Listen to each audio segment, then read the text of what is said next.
Mazda is what I got. Mazda 3. It's a little windy today, huh? The Mazda 3 has been a perennial favorite of ours, so much that we've had examples from 2 previous generations in for a long-term test. For those unfamiliar, our long-term test is where we own and operate a vehicle for a year, just like you would, to see how it stands up for that first year of ownership. Now, this generation of the Mazda 3 debuted in 2019 and had a few substantial changes that we felt were appropriate for a long-term evaluation. First, there was a change from a multi-link rear suspension to a torsion beam rear suspension. How would that affect ride and handling? Then there was that new interior. It looks really glossy in photos, but how would it stand up to the rigors of daily use? And the same goes for that available all-wheel drive system. The Mazda 3 is one of the few vehicles in the segment with one to offer. Before we get started though, make sure to give us a like, comment, and subscribe if you like these kind of videos, and check out the links below for more about our long-term test program. Also visit edmunds.com/sellmycar to get an instant cash offer on your car, truck, or SUV. Regular viewers know that we like to purchase vehicles for the purpose of long-term evaluation, but with the amount of vehicles that we test and evaluate, you can imagine that gets pretty expensive. So in some cases, we'll borrow vehicles from manufacturers for the test. That's exactly what happened with this Mazda 3. This is a 2020 preferred trim with all-wheel drive. It's painted in this very photogenic Soul Crystal Red metallic paint. This Soul Crystal Red really aligns my chakras. And that preferred trim is one step below the premium trim. So that means it has all the safety features that you can get on the 3, plus some other niceties like faux leather, heated front seats, and an upgraded stereo. It costs just under $28,000 with destination. Now, we like to get a minimum of 20,000 miles on a vehicle in that year of ownership, but as you can remember, some stuff happened last year that prevented us from doing so. We tried our best though, and at the time of this recording, we have about 16,000 miles on the odometer. What was it like to live with? Well, we have a pretty diverse staff, so sometimes opinions can be mixed on a car. But that wasn't the case with the Mazda 3's interior. Everybody loved this interior, from the fit and finish and overall premium appearance this interior has. The material selection and the quality of everything just feels more elevated than most of the vehicles in the segment, and that actually makes sense given the generally higher price the Mazda 3 commands versus its rivals. As for how it wore over time, we see no premature signs of wear on the seats or any of the high touch points like you sometimes get with other cars, let's say. The only thing that really looks grimy is this piano black material on the dash, and that's what you get every time you get piano black in your car. Stop putting piano black in interiors, automakers, please. It's ugly. As for functionality, everybody really enjoyed the cabin space and trunk space. That trunk actually grew in terms of storage volume by a cubic foot versus the previous generation, and part of that has to do with that rear suspension change. Torsion beam generally is easier to package and makes more space back there. Amy, our video production manager, actually was able to use this to drive across country with suitcases and a big German Shepherd. Our team was split on 2 areas. The first is the engine. Some felt that the 186 horsepower from this naturally aspirated 2.5-liter 4-cylinder was entirely sufficient for a city runabout. Others, though, felt it lacked a little something that you get from the comparable engine in the Honda Civic. That's a turbocharged 1.5-liter 4-cylinder. It makes less power on paper, the Honda engine, but that turbo feels nicer in the real world, and it also manages to be quicker in our acceleration testing figures. Here's the big takeaway. If you drive a Mazda 3 and find that it needs a little more oomph, that's something that you can fix with some money. For 2021, Mazda offers a turbocharged 4-cylinder for the 3 that gives you up to 250 horsepower, which should satisfy all your giddy-up needs. The other area of disagreement was the rear suspension. This generation, as we mentioned, of the Mazda 3 comes with a torsion beam rear suspension, which tends to be less sophisticated and cheaper to produce than the multi-link that you would get in previous generations of the Mazda 3.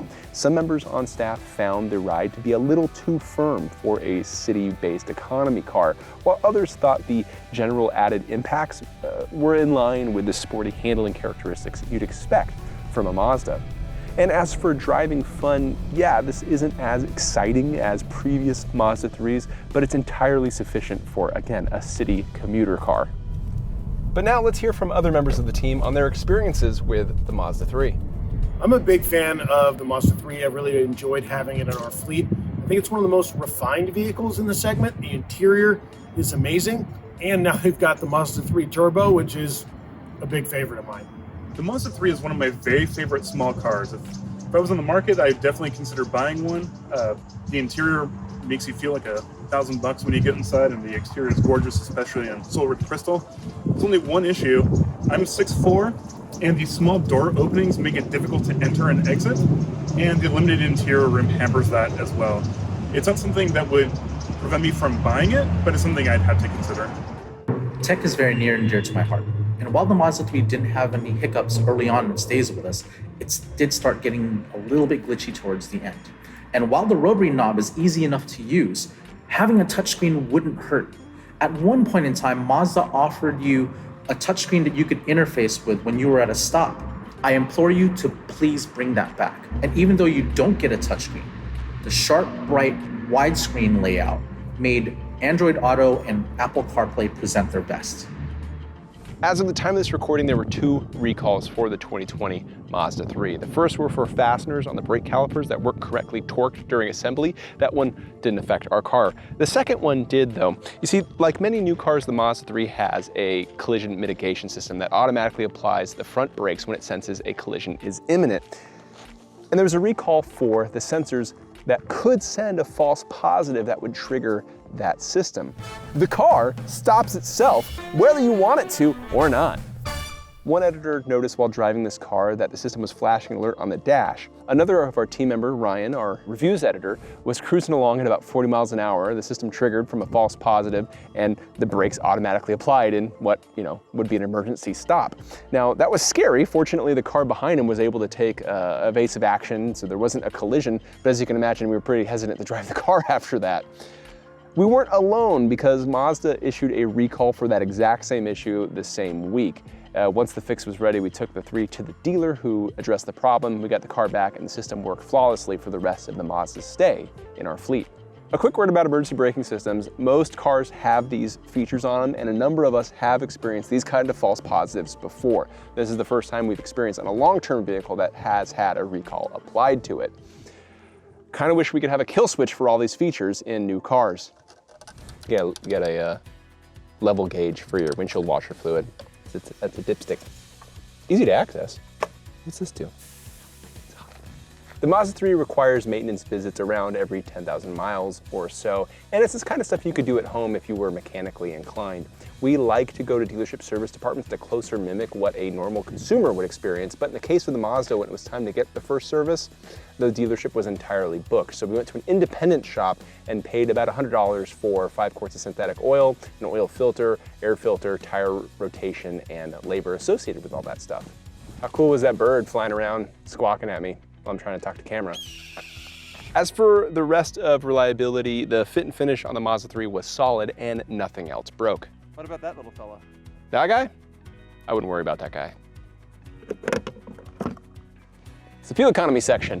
Now, because of the events of 2020, the Mazda 3 spent most of its life in our test driving around Los Angeles with the occasional road trip mixed in. Because of that, we didn't have the highest hopes for its fuel economy. That said, it averaged 28 mpg over the course of its stay with us, matching the combined rating from the EPA. Its best fill, though, was 38 mpg, and that was achieved over a driving distance of 333 miles on a single tank, and that's much better than the EPA's highway estimate. What's most impressive about all that is that this is an all-wheel drive Mazda 3, and all-wheel drive generally gets worse fuel economy. The front-wheel drive Mazda 3 is rated at 2 mpg higher under the combined test cycle. So, good on you, Mazda. Still smells good. So what's our Mazda 3 worth now? Well, the only way to know for sure is actually by selling it, but by using the Edmunds appraisal tool, which you can find at edmunds.com/sellmycar, you can get a value for your car that includes mileage, location, region, condition, and so on. After tallying it up for our Mazda 3, and that includes the higher than average mileage, we got a private party value of $19,500 roughly, and a trade-in value of roughly $17,500. Now that's a touch over 30% depreciation, which according to our data is slightly higher than what you would find in an equivalent Honda Civic. Oh, getting too old for this.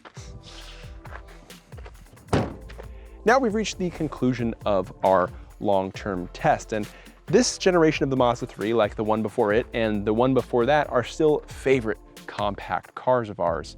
There were some deficiencies with this one. We had some complaints about the engine and some complaints about the ride quality and one kind of hairy recall issue. But after that was addressed, looking at this car on balance, when you take into account its craftsmanship, fit and finish, the way it looks, and the overall driving experience, this is still a really good compact car. If you're looking for a car like this, the Mazda 3 should be near the top of your list. If you didn't like this video, go ahead and comment. And if you did like this video, reply to that first guy or girl's comment and give us a like and subscribe too. We'd really appreciate it. Lets us know we're doing something right. Be sure to visit the links below to see more about our long-term program and other things at Edmunds, and also visit edmunds.com/sellmycar to get an instant cash offer on your car.